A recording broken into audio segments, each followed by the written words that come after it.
Ooh boy, am I excited. So, I just woke up. I literally just woke up. I haven't done anything. I haven't ate anything.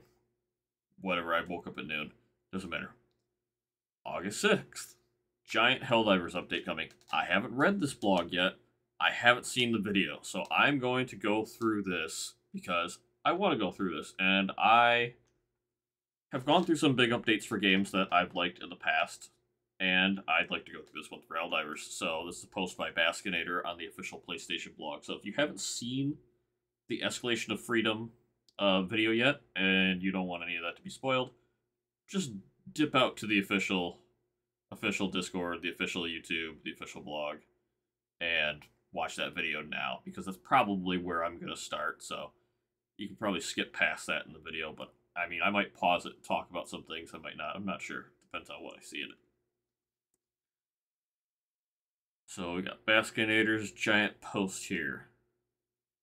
New enemies, new planets, veteran players, content. Biggest update yet. Oh, I read too much. Super Hill Dive. Six months since launch, really? I can't believe it's been 6 months since launch.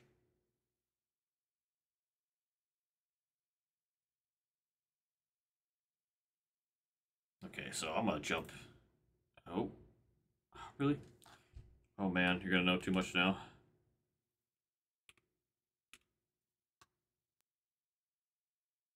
Oh, my ears. Oh, my ears.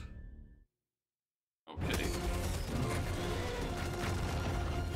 Oh, fuck yeah, the tentacles are back. Since launch, we've improved Helldivers quite significantly together with you, the community. We've released a lot of content, such as the flyers, the TCS missions, the destruction of an entire planet. This time around, we've got something special prepared for you. It's our first step out of many, where we're gonna expand the game in big, meaningful ways. Fuck yeah. New game modes, new objectives, new enemies. Oh no! Difficulty. To give you that, we have to escalate it. An escalation of freedom. Oh fuck yeah. New enemy variants, just like the first game.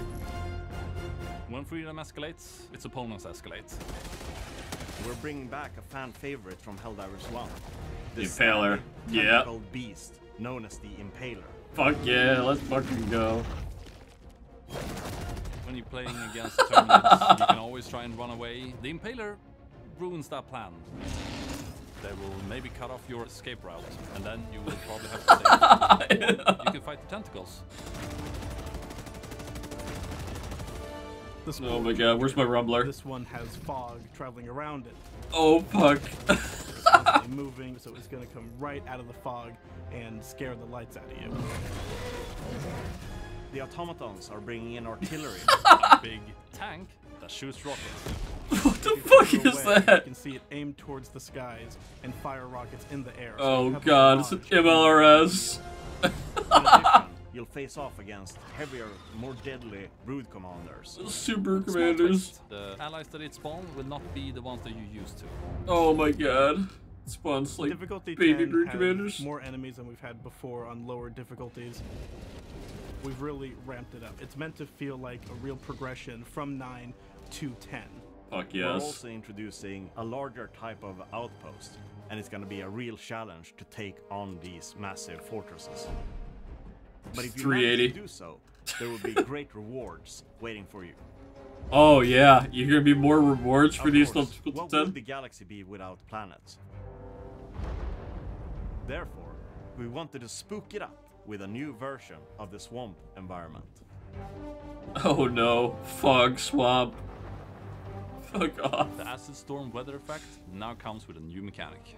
It reduces the armor of enemies and Helldivers alike. You'll do a lot more damage, but you'll also take more in return. Great, Charball's gonna just suck. as horrifying as it sounds.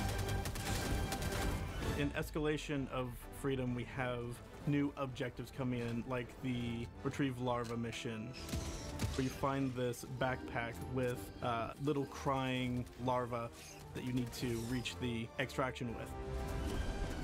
Oh man, that's gonna fuck me up, But man. you We'll also put my have to be supply pack. careful because it's gonna be crying a lot, and you're getting swarmed by more and more Terminids. Oh my god.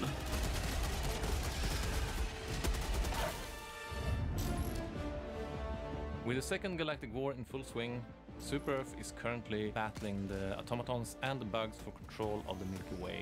The Automaton Legion, they are constantly building bigger and worse war machines. The Terminids' migration patterns seem to be changing.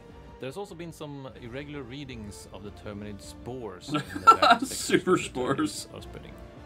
And we will see where the story develops from here. So Oh have we my told god. you everything that's gonna be in the Escalation of Freedom?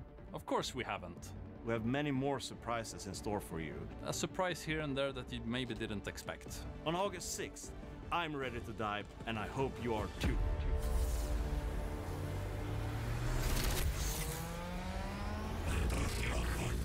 Fuck. Bots are gonna be so bad. Oh my god. That is so good. Difficulty 10, man. Oh man, is this gonna be... Difficulty 10 with randoms is gonna be all over my channel. And difficulty 10, hopefully, with some of the people I've been playing with recently as well. And if they say there's, you know, great challenge comes with greater rewards, dude, I'm all about a high-level difficulty that provides more for veteran players. New mission objectives, bigger enemy outposts, bots, and bugs.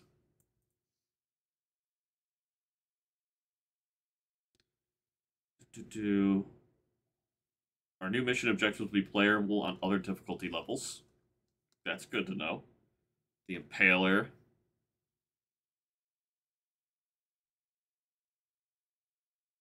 Spore Charger. That's gonna be fucking hilarious. I mean, I'm not as worried about the Spore Chargers, because, I mean, like, if you can hear a Charger coming, I mean, then you can hardly ever hear the Charger coming.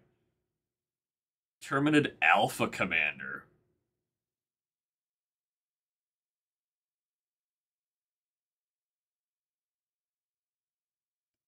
Rocket tank. It looks like a... That looks like a sniper rifle in a baby bot's hand.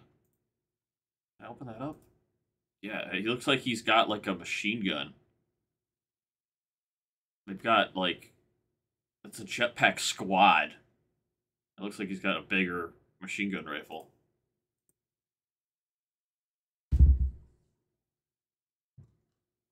More fog planet so we can't see anything. Oh, this was the one I saw. I glanced at this. I had to glance at it. They're changing kicking. So, if players kick, they'll spawn into a new session as the host with all the team's loot from their previous session. So now, if you're kicked, all items can be picked up by the player before extraction. The squad doing the kicking will see a message chat that the player's been kicked, yet their loot remains unchanged. All players can leave with no one losing out their kick. So now, they've created a system where kicking just separates the groups. It gets rid of the hostile person who's griefing. But if you get kicked because someone didn't like you or they were trolling, you just get host migrated and all your loot should be fine. Now, hopefully this system works, because if it doesn't, and when the game clones itself, something bad happens, performance-wise, it might, you might still grief somebody, because I don't know how well that's going to work. Other than that, that should help with the griefing system. That doesn't really affect me, because I'm usually already kitted out. Oh my god, it's a detector tower in the middle of a large base. I didn't even think about that. Where's that Alpha Commander at? Dude, that's sick. I wonder how armored that's gonna be. Wait a minute. Oh, that's just a Hellfire style planet. I thought that was a lava planet for a second. So I'm super, super, super excited for this update now, because that was my biggest problem. Was My biggest problem was there was no higher difficulty in the base game. And if you played Helldivers 1, you would know that Arrowhead started off at Helldives, and they added 3 more difficulties, 4 more difficulties later. I believe difficulty 14 is the highest difficulty in the game now. One of my old Helldivers 1 videos was difficulty 13 tryharding, and it wasn't even the highest difficulty in the game, nor did we do perfectly in it. But those difficulties, what they did is they enhanced existing enemies and made them harder. So you would see things like the stalkers in the first game, they weren't scouts. They were just stealth up to you, and they were very, I would argue they were pretty weak. They weren't as crazy as they are in Helldivers 2, but they would be a constant threat because they would, instead of launching you, knockbacking you, they would acid you like a hunter. In difficulty, I think 13, 14, 15, or whatever the 3 highest difficulties Helldivers 1 was, the stalkers gained the ability to call in more bugs, essentially like Helldiver 1's equivalent of a bug breach, of a scout detection. Because in Helldivers 1, scout detections basically meant enemies spawned on screen. So you had not only deal with the little tiny bugs, which were like the little leapy ones with wings in Helldivers 2, you also had to deal with, the enhanced stalkers. I also did things like giving the Illuminate, I had also variants on higher difficulty where the scouts, I'm trying to remember what it was. I think the scouts had shields on them or something like that. It was pretty ridiculous. This is going to be a good update. This is exactly what the game needs. They've literally got new content for bases. You've got new content for objectives. You got new content for enemies. You got new difficulty for the game. You got new biomes, and you've got a solution to kicking. So overall, this should be an update where the veterans will be happy. The people who get kicked out of matches will be happy. The people who want more content will be happy, and it will bring a bunch of people back. And here's the best part: it's bring a bunch of people back, and they don't even have to it's not even the Illuminate drop yet.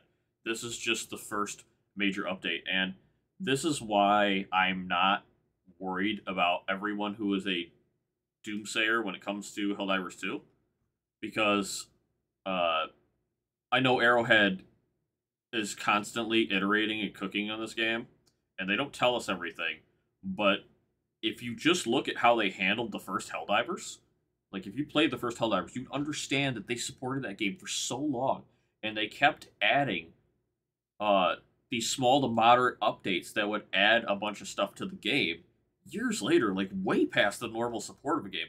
We're still in the first year of Helldivers 2. There's probably a lot of stuff that's like, it's in the books, it's being developed, it's being worked on. And I'll tell you right now, I am in various Discords and Reddits where leaks are shared everywhere. And I'll tell you this, the Impaler didn't find it. The Super Brood Commander didn't find it. The Spore Charger didn't find it. These things that are being revealed in this update were well hidden by Arrowhead, and they were not leaked. The only thing that was leaked from leaked Discords was this larval cage, and we had no information on what it did. It was just, you could just see the cage. So not only have they been cooking up this big update, they managed to keep it out of the game, per se, so that data miners couldn't grab this information and spoil it before they could release it to us. So this is going to be really, really good for the game. I'm really excited. It's going to allow me to do even more difficult missions, and one of my biggest frustrations with the game right now is that I feel like a lot of times it's just too easy. When 90% of the missions are success, I want a mission that is tough to succeed, that prevents me from just derping around, that like I really want to try hard to beat. And I'm excited because Super Helldives is going to be something that I can start jumping on, because I'm about to hit level 150 probably right around the time this update drops, probably pretty close to it, and this will be my new stomping grounds. So it's going to be quite a treat, because I know there's going to be a lot of people who aren't going to be very capable of Super Helldives who will be able to come watch it, and I guarantee you I'm going to do a lot of dying. All in all, super excited. Can't wait to share this shit with you guys. Can't wait to play this. Can't wait to get my hands on it. Can't wait to see what they mean by the greater rewards for Super Helldives, because I don't know if it's going to mean more samples. If it just means more samples, whatever. But hopefully there's something that's actually unique to difficulty 10. Well, peace out. Enjoy the next week before the update. Hopefully, they address some other concerns like the friends list, performance. Those are my two big ones. I'm glad this is all good things coming to the game, but I hope there's also some polish laced in with this big update as well. Would be a bit disappointed if there isn't, because performance has been degrading on PC and PS5, and the friends list in a non-working state has been a little bit of a sore spot for playing cross-play with people when you try to beat up on Discords. Other than that, I think Arrowhead's doing pretty good, and I will talk to you guys later.